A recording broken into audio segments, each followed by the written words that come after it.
ल्याउनु पनि हुन्छ। शिक्षकले हामीलाई म पनि चुके ठुलो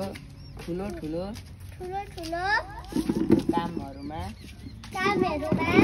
लग्न सहयोग गर्नुहुन्छ। शिक्षक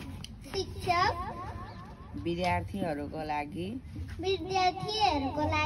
भगवान सरह हुनुहुन्छ।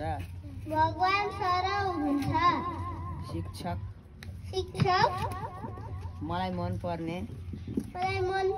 शिक्षकको नाम लीला धिमाल हो। उहाँले पढाएको